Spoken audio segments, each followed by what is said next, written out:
చాలా దివ్యమైన రోజు. 500 సంవత్సరాల నుంచి ఈ భారతదేశంలో ఎన్నో దేవాలయాలు విదేశీయ మతం వాళ్ళు ఆక్రమించుకున్న పరిస్థితుల్లో అయోధ్య రాముడు పుట్టిన శ్రీరామచంద్ర ప్రభు పుట్టిన ఈ భూమిలో హిందూ ధర్మాన్ని సర్వనాశనం చేయడానికి ప్రయత్నం చేసే ఆ రోజుల్లో ఎన్నో దేవాలయాలు కూల్చిన ముస్లింలు మసీదులు నిర్మాణం చేసి దేవాలయాలను కూల్చే పరిస్థితి ఉన్నప్పుడు ఎన్నో సంవత్సరాల యొక్క హిందువుల యొక్క తపస్సు ఈరోజు నరేంద్ర మోడీ ప్రభుత్వంలో నెరవేరింది. ఎవరు ఏ ప్రభుత్వాలు వచ్చినా స్వాతంత్ర్యం వచ్చిన తర్వాత ఇంత గొప్పగా యావత్తు భారతదేశము గర్వించదగ్గ ప్రపంచమంతటికి భారతదేశం యొక్క గొప్పతనాన్ని వైశిష్ట్యాన్ని తెలియజేసేటట్టుగా అయోధ్యలో శ్రీరామచంద్ర ప్రభువు సీతామ్మవారిని ప్రతిష్ఠ చేయడం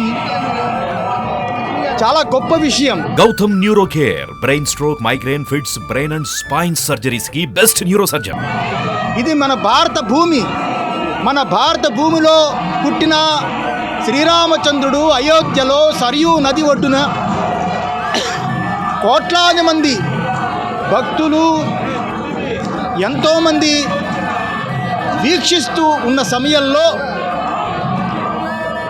సాక్షాత్తు ఒక వివేకానందుడిలాగా, ఒక ఆది శంకరాచార్యులాగా ఉద్భవించిన నరేంద్ర మోడీ ఈరోజు ప్రతిష్టాపన చేసి యావత్ ప్రపంచానికి భారతదేశము ఎనలేని కీర్తిని పెంచేటట్టుగా ఈరోజు శ్రీరామచంద్రుడు ప్రతిష్ఠ చేయడం చాలా ఆనందకరము. శ్రీరామచంద్రుడు అంటే దాంపత్యానికి నిదర్శనం.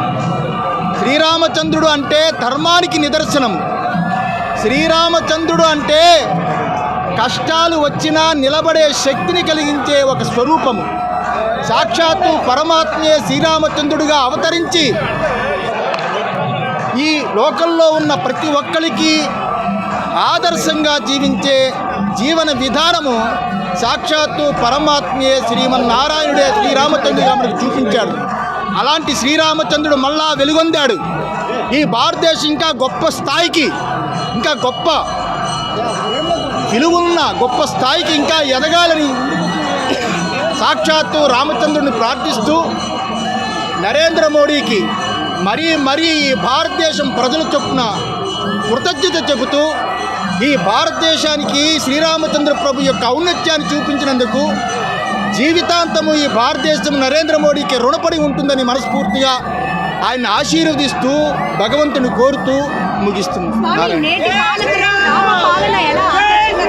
నేటి పాలకులు రాముని ఎలా ఆదర్శంగా తీసుకోవాలంటారు పరిపాలన విషయంలో? ఇప్పుడు రామచంద్రుడు ప్రతిష్ఠ అయి ఉన్నాడు కాబట్టి యావత్ భారతదేశానికి ప్రెసిడెంట్ అయినా, ముఖ్యమంత్రి అయినా, ప్రధానమంత్రి అయినా, ఏ రకమైన అన్ని పదవులకి ఆదర్శం ఆయన అయ్యా ఉండాలని ఈ రోజు నుంచి ధర్మంగా పరిపాలించాలి ఈ దేశాన్ని మనస్ఫూర్తిగా ప్రతి పాలకుడిని కోరుకుంటున్నాను.